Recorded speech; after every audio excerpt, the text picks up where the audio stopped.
വിവാദ administrator officer നിയമനത്തിൽ ദേവസ്വം മന്ത്രിയെ തള്ളി Thiruvithamkoor Devaswom board president K Jayakumar. SIT ചോദ്യം ചെയ്തു എന്നുള്ളതുകൊണ്ട് സ്ഥാനക്കയറ്റം പരിഗണിക്കാതിരിക്കാൻ കഴിയില്ല. വിജിലൻസ് ക്ലിയറൻസ് കിട്ടിയതിന് ശേഷമാണ് നിയമനം. ശ്യാം പ്രകാശിനെതിരെ ആരോപണങ്ങളില്ലെന്നും കെ ജയകുമാർ പറഞ്ഞു. അയാൾക്കെതിരെ ഞങ്ങളുടെ ശ്രദ്ധയിൽ അയാൾക്കെതിരെ പ്രത്യേകിച്ച് ആരോപണമൊന്നുമില്ല. എന്തെങ്കിലും ആരോപണം ഉണ്ടെങ്കിൽ ഇപ്പോഴും ഞങ്ങൾ പരിശോധിക്കാൻ തയ്യാറാണല്ലോ. അയാളെ SIT ചോദ്യം ചെയ്തതെന്നാണ് പറയുന്നത്. എനിക്കറിഞ്ഞൂടത്. SIT ഒരാളെ വിളിച്ച് ഇവിടെ എത്ര പേരെ ചോദ്യം ചെയ്തു? ഈ ഓഫീസ് പരിശോധിച്ചല്ലോ. പിന്നെ ചില പോസ്റ്റുകളിലൊക്കെ വിജിലൻസ് ക്ലിയറൻസ് വേണ്ടതാണ്. അത് അങ്ങനെയുള്ളവരെ മാത്രമേ കൊടുത്തിട്ടുള്ളൂ. വിജിലൻസ് ക്ലിയറൻസ് കിട്ടാത്തവരെയൊന്നും പരിഗണിച്ചിട്ടില്ല. മറ്റ് 20 നിയമനങ്ങളിൽ ഭേദഗതി വരുത്തും. നേരത്തെ ഇറങ്ങിയ ഉത്തരവ് പുനഃപരിശോധിക്കുമെന്നും തിരുവിതാംകൂർ ദേവസ്വം ബോർഡ് പ്രസിഡന്റ് പറഞ്ഞു. ശ്യാം പ്രകാശിനെ പദവിയിൽ നിന്ന് നീക്കണമെന്നാവശ്യപ്പെട്ട് ദേവസ്വം മന്ത്രി കെ മുരളീധരൻ ബോർഡിന് കത്ത് നൽകിയിരുന്നു. ഉത്തരവ് തിരുത്തിയില്ലെങ്കിൽ ഈ ബോർഡിനും സ്വർണ്ണക്കൊള്ളയിൽ പങ്കുണ്ടെന്ന് സർക്കാർ കണക്കാക്കുമെന്നായിരുന്നു മന്ത്രിയുടെ നിലപാട്. ചന്തു ചന്ദ്രശേഖർ വിവരങ്ങളുമായി ചേരുകയാണ്. ചന്തു, കഴിഞ്ഞ ദിവസമാണ് ദേവസ്വം മന്ത്രി കാര്യത്തിൽ ശ്യാം പ്രകാശിനെ മാറ്റി നിർത്തണം എന്നുള്ള ആവശ്യം ഉന്നയിച്ചത്. ഇതിൽ ബോർഡിന് കത്ത് നൽകുകയും ചെയ്തു. എന്നാൽ ഇതിന് വിരുദ്ധമായിട്ടുള്ള ഒരു നിലപാട്, പ്രതികരണമാണ് ഇക്കാര്യത്തിൽ കെ ജയകുമാർ പറയുന്നത്. വിജിലൻസ് ക്ലിയറൻസ് ഉണ്ട്, അതുകൊണ്ട് തന്നെ ദേവസ്വം അഡ്മിനിസ്ട്രേറ്ററെ മാറ്റുന്ന കാര്യത്തിൽ ഇപ്പോൾ ആലോചനയില്ല എന്നുള്ള രീതിയിൽ തന്നെയാണ് അദ്ദേഹം പറയുകയും ചെയ്യുന്നത്. ഇതിൽ ബോർഡും വകുപ്പും രണ്ട് തട്ടിലാണോ എന്ന് ചോദിക്കുമ്പോൾ ബോർഡ് ബോർഡിന്റെ കാര്യവും വകുപ്പ് വകുപ്പിന്റെ കാര്യവും ചെയ്യുന്നു എന്നുകൂടി കെ ജയകുമാർ പറയുന്നു. എന്താണ് അതിൽ നിന്നും മനസ്സിലാകുന്നത്?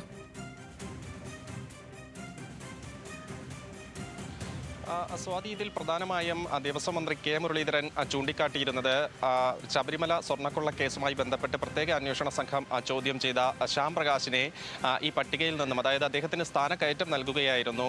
അസിസ്റ്റന്റ് കമ്മീഷണർ തസ്തികയിൽ നിന്നും അഡ്മിനിസ്ട്രേറ്റീവ് ഓഫീസർ തസ്തികയിലേക്ക് സ്ഥാനക്കയറ്റം നൽകിക്കൊണ്ടുള്ള ഒരു പട്ടികയാണ് കഴിഞ്ഞ ദിവസം പുറത്തു വന്നത്. അപ്പോൾ അത്തരത്തിൽ ആ നിയമനം അത് ഈ സ്വർണ്ണക്കൊള്ളയുമായി ബന്ധപ്പെട്ട് നിലവിലെ ബോർഡിലേക്ക് കൂടി സംശയമുണ്ടാക്കുന്ന തരത്തിലാകും ആ നിയമനം എന്ന തരത്തിലായിരുന്നു മന്ത്രി കെ മുരളീധരന്റെ പ്രതികരണം. പക്ഷേ അതിനെ തള്ളുന്ന ഒരു നിലപാടാണ് ദേവസ്വം പ്രസിഡന്റ് ഇന്ന് ദേവസ്വം ബോർഡ് യോഗത്തിന് ശേഷം ഇക്കാര്യങ്ങളൊക്കെ പരിശോധിച്ച ദേവസ്വം ബോർഡ് യോഗത്തിന് ശേഷം വ്യക്തമാക്കിയത്. അതിൽ കെ ജയകുമാർ പ്രധാനമായും പറഞ്ഞത് ഈ ശ്യാം പ്രകാശിനെ സംബന്ധിച്ച് നിലവിൽ ദേവസ്വം ബോർഡിന്റെ പക്കൽ ആരോപണങ്ങളൊന്നുമില്ല.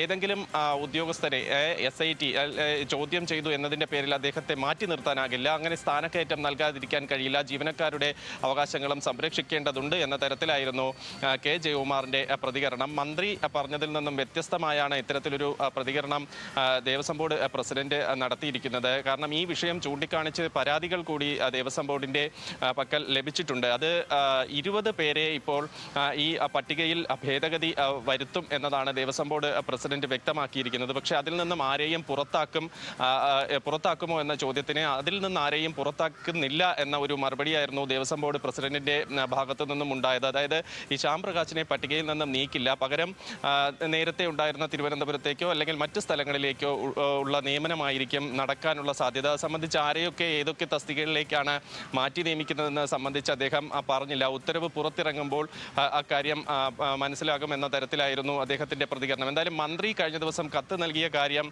കൂടി ഈ പരിഗണിച്ചാണോ ഇത്തരത്തിലൊരു തീരുമാനമെന്ന ചോദ്യത്തിനും അക്കാര്യവും പരിശോധിച്ചു. പക്ഷേ അങ്ങനെയല്ല, ഈ പല പരാതികൾ, ഈ ഉദ്യോഗസ്ഥരുടെ മാറ്റവുമായി ബന്ധപ്പെട്ട് പല പരാതികൾ ഉയർന്നു വന്നിരുന്നു. അതിൽ പലരും ചോദിച്ച സ്ഥലങ്ങൾ കൊടുക്കാൻ കഴിഞ്ഞിട്ടില്ല. ചിലയിടങ്ങളിലേക്ക് ഒരു ഉദ്യോഗസ്ഥരുമായിടങ്ങളിലേക്ക് പോകാൻ തയ്യാറായിട്ടില്ല. അത്തരത്തിൽ ശബരിമല അഡ്മിനിസ്ട്രേറ്റീവ് ഓഫീസർ ആകുന്നതിനുള്ള ആരും തയ്യാറായി വന്നിട്ടില്ല. അങ്ങനെ ചില പ്രശ്നങ്ങൾ ഉണ്ടായിരുന്നു. അപ്പോൾ ഇതെല്ലാം പരിഗണിച്ചാണ് ഇപ്പോൾ ഈ 20 പേരെ ഈ പട്ടികയിൽ അങ്ങോട്ടും ഇങ്ങോട്ടും മാറ്റുന്നത്, അല്ലെങ്കിൽ ഈ തീരുമാനം നേരത്തെ ഇറങ്ങിയ സർക്കുലർ പുനഃപരിശോധിക്കുന്നതിന് തീരുമാനിച്ചതെന്നാണ് ദേവസ്വം ബോർഡ് പ്രസിഡന്റ് വ്യക്തമാക്കിയത്. എന്തായാലും മന്ത്രി കെ മുരളീധരൻ സൂചിപ്പിച്ചതുപോലെ ഈ അന്വേഷണ സംഘം ചോദ്യം ചെയ്തയാളെ ഇത്തരത്തിൽ സ്ഥാനക്കയറ്റം നൽകുന്നത് ഈ ദേവസ്വം ബോർഡിലേക്കും അങ്ങനെ ഒരു സംശയത്തിന്റെ നിഴലിലേക്ക് നിർത്തുന്ന സാഹചര്യത്തെ പൂർണ്ണമായും തള്ളുന്ന ഒരു സമീപനമാണ് ഇന്ന് ദേവസ്വം ബോർഡ്